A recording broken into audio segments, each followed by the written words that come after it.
Hi, my name is Isabel Harris, and I'm doing an informative speech on how to break your procrastination habits. Do you ever find yourself stuck doing a homework assignment last minute, or just cannot possibly find the motivation in yourself to start said homework assignment? If you ever find yourself stuck wondering why you procrastinate, this speech is crucial for you to hear. Today, I am here to inform the students of COM 110 about procrastination. I will discuss why people procrastinate, how to stop procrastination, and the effects procrastination has on a person's work ethic. Now on to some main points. Firstly, we will discuss the forming of procrastination, or rather, why we procrastinate. You might even ask, what is procrastination? Well, procrastination is the act of unnecessarily postponing actions or decisions. Procrastination is detrimental to people's ability to successfully complete their goals. Some of the reasons why we procrastinate are the fear of failure, lack of motivation, anxiety, and exhaustion. When we need to get something done, we primarily rely on our self-control and motivation to help bring ourselves to do it. When these barriers become involved, that is how procrastination potentially forms. When someone has had a long day at work or got some bad news, that could really put a damper on one's motivation or self-control. In this case, the demotivating factors outweigh our self-control and motivation. Also, if there is a large time gap between when we complete an assignment or task and when we will receive an award for said task or assignment, it can cause us to really question if it's worth trying or doing it. Overall, we procrastinate because our self-control and motivation, which may be influenced by other negative factors, are outweighed by demotivating factors like anxiety or the fear to fail, which will obviously cause an individual to postpone important assignments or tasks, even when they know they should be doing them, which is why studies have shown that procrastination often leads to a gap between how we intend to act and how we act in reality. Alright, now it is time to discuss my second main point, which is how to stop procrastinating. Procrastination keeps you from accomplishing goals in life, and once someone really sets their mind to a goal or an assignment that needs to be completed, then a concrete plan can be made to help stop the reason for procrastinating.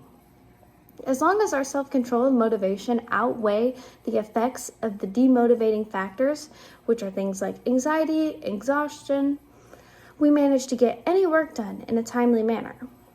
So, some things you can try are getting organized, setting achievable goals with yourself, and don't try to overexert yourself. Create a schedule that will help you and take tasks in small chunks so you're not overwhelming yourself. Set deadlines for yourself as well. Creating a schedule for yourself and setting deadlines go hand in hand. You have to do both to be successful. Also, get rid of distractions so you don't get needlessly sidetracked every 5 minutes. So yes, that does mean to turn your phones on silent and go in a quiet room by yourself to get the complete focus on your task. I know this sounds crazy to do, but do the hard stuff first. It may be the last thing that you want to do, but once you finish, guess what? It's smooth sailing from here and is over. It will make everything else seem simpler and make it look like it took a shorter amount of time to complete it. If you also tell someone about a goal that is important to you, it makes the goal seem more realistic, and you have someone else to hold you accountable for what you said you would do. Lastly, it is okay to take breaks if you start feeling stressed. You need to give your brain a break at least every hour and a half, just to get refreshed and to get some of that motivation back. Set a timer so you can block out time to only focus on the task at hand. I promise, once you try some of these methods, procrastination will be in the past for you. The final point I will discuss is how procrastination has an effect on one's work ethic. If you procrastinate, it will guarantee to make you lazy. When you constantly procrastinate, you teach yourself that you don't have to do something now or even ever. It is a very bad habit, obviously, that influences the way that you think about work, deadlines, and priorities. Procrastinating also encourages you to develop unrealistic attitudes about time.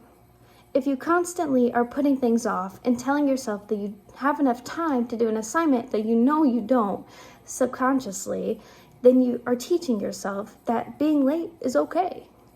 Procrastination also causes you to overinflate required tasks or assignments that will increase the time you think it will take. So that makes you push back the assignment even further. Procrastination also makes it difficult to determine what things should be done and what things could potentially be put on the back burner. Over time, everything will become a part of the back burner. Nothing will become a priority, and nothing will get done. But truly, it is a very easy fix that you can do. Make everything a priority so it will all get done. Okay, I've just discussed my 3 main points: how procrastination forms, how to stop procrastinating, and how procrastination has an effect on one's work ethic. I want to leave you with something that you can take into account to see if you are secretly a procrastinator.